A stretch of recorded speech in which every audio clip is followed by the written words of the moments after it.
Hey everyone, I'm Ben and this is Counterfeit Christianity. I just thought I'd throw together this next video. I was thinking about something yesterday and I wrote it down.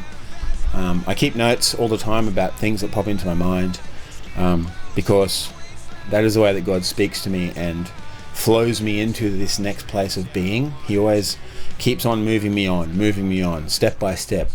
I like to ask him what's next as well. So if you're looking for a good question to ask God about who you are to be and what is it that he wants you to do, if anything, ask him what's next and he'll tell you. Sometimes he says just be, and that's good, but sometimes he says, oh, you got to do this, you got to do that, but that's beside the point.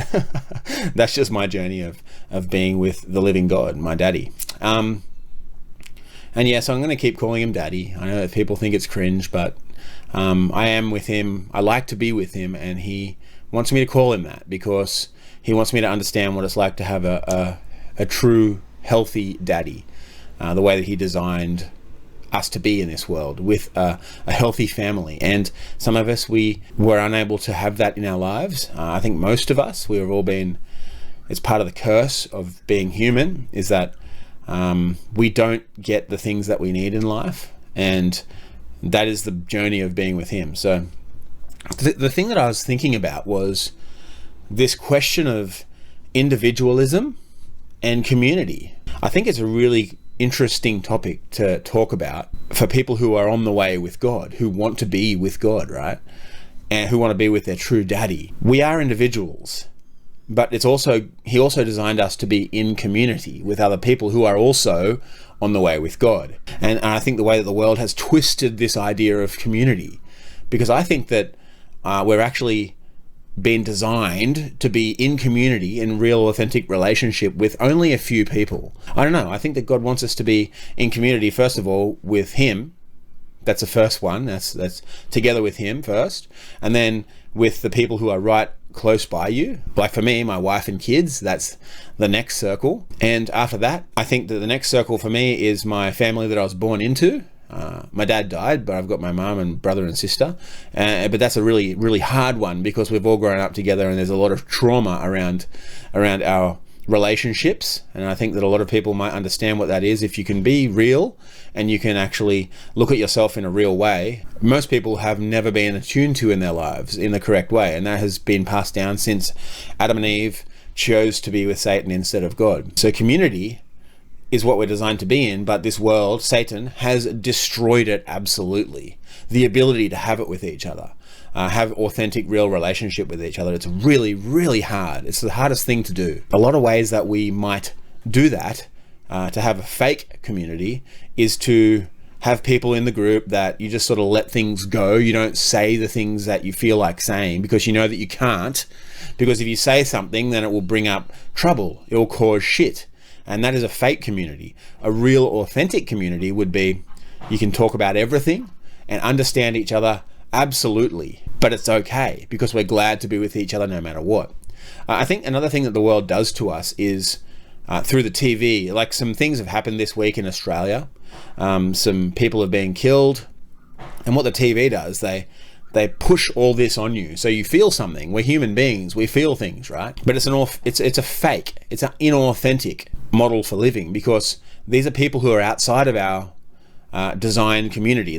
It's not possible to know them, so they push this fake morality on you that you should feel a certain way around it. And then a lot of people do, and that does make sense because this is other human beings that this is happening to. And then it's sort of the same thing with the Palestine-Israel fighting. They push this onto us so that we feel things, but that strips us of the ability to have community. So in community, it would make sense if somebody died in your close or relational community that God has given you. It's going to be really, really hard because this person you know very, very well. It's like when a parent dies, it's the same thing. You should feel it because they are your parents. But then we're also told that the world that we're in, we should be a giant community together. But that's another lie of the world. We're not designed to be that way. As the world gets bigger and it becomes more homogenized, they strip away the true identity of family from us, so that we feel for these people that we don't know, and then at the same time have no feelings or understanding for the people closest to us because of the trauma that has happened in our lives. It's almost impossible to be real and authentic together. There's always something in the background that is going to hold us and stop us from being authentic. Like I've said in the past, when I've shared my thoughts and opinions with people, they call me a heretic. And you see it in the comments here all the time. That's what happens in close relationships. People cannot accept each other, and they can't accept that they have different thoughts and opinions because the world tells them they need to be a specific way. The church tells them they need to be a specific way. Christianity tells them that they need to do and be a specific thing to fit in with the group. And there's the lie. It's right out there in front of us, but we don't see it. The community that they say we should be in is a massive lie. We need to be with those who are closest to us. So I've sort of like drawn in the wagons around my wife and children. I've pulled in the wagons around us, and I'm sort of slowly but surely poking out for more relationships that God shows me. And it's really hard because nobody understands what it's like to be glad to be with each other no matter what. Nobody gets it. The no matter what part is a really, really hard thing to understand for us. Okay, I just want to be with you, even if you think something different to me, and that's okay, right? But in almost every relationship that we come across in the world, it's not okay to be whoever you are. You have to be something a little bit different so that that person doesn't get angry. I don't want that. And I know that God is slowly but surely bringing people into my life that are authentic and real. You've seen on the channel before, Sam and I, we have that relationship. We can talk about things and we don't always agree on things, and that's the point. But we're okay with each other. We are glad to be with each other no matter what. It doesn't matter. It's really important to be an individual with God because He wants to be relational with you individually first. But then with that individual relationship that you have, that will flow into the ability to be glad to be with each other no matter what, to be glad to be with anyone no matter what. And I've shared with you my journey of that in the past. And that's why I can do this channel now. That's why I can speak about the things that I believe and not be offended when people have a go at me. It's okay, I get it. That's why I'm able to do this, because God has shown me that it's okay that people think differently, even when they're trying to attack you and tell you that you're burning in hell. It doesn't matter because I am secure in the individual relationship that I have with my daddy, my God. And the things that other people say about that, it doesn't affect me anymore. I had to grow through that because of never being attuned with as a child. And as an adult, I didn't know what that was like. And that's why I'm able to do this. And I'm really, really thankful for that, because I see that there's a lot of people who really understand what I'm saying here, and it connects with them. And I'm glad, because that's what God told me about this channel a while ago, that there's going to be a lot of people who hate you for it, but that's okay, because there's going to be a lot of people who really understand and who are on the same journey as me. And I'm really, really thankful that that can happen. Just to put this out there, right, that there are other people who are unsatisfied with the system that has been thrust upon us without our choosing it. We don't have a choice. We are in the world, we're just not of it. Christians like to say that that's what they're doing by being religious Christian, and their system is in the world, not of it, but it's actually absolutely in the world and absolutely of it. Like we saw it through all of the governmental lockdowns over the last few years. They just went along with it all.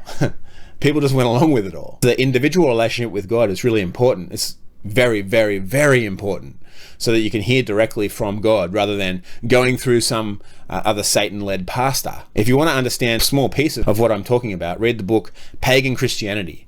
Every part of Christianity is pagan. Everything that they do is a pagan ritual. Individual relationships with the living God is the most important thing. When you have that, you can flow with Him into a community of people who are on the same journey, who are on the way with God.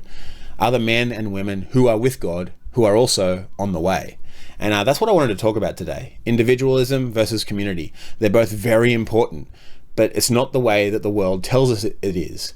It's the way that God designed it to be. Let's get back to that. I know it's really hard. It's a really massive journey, but it starts with being intentional with your daddy, with the living God. Intentionally go to Him, because He's waiting right there. Let's leave it at that, because I know that I talk way too much sometimes, and then it takes me a really long time to edit it, because I have to cut out all the stupid shit that I say. But it's really fun. I'm really enjoying this, and this is part of my journey as well. I get to learn how to speak properly because it was a giant struggle for me. So yeah, thanks so much for listening. I really appreciate you all, and I'll see you next time.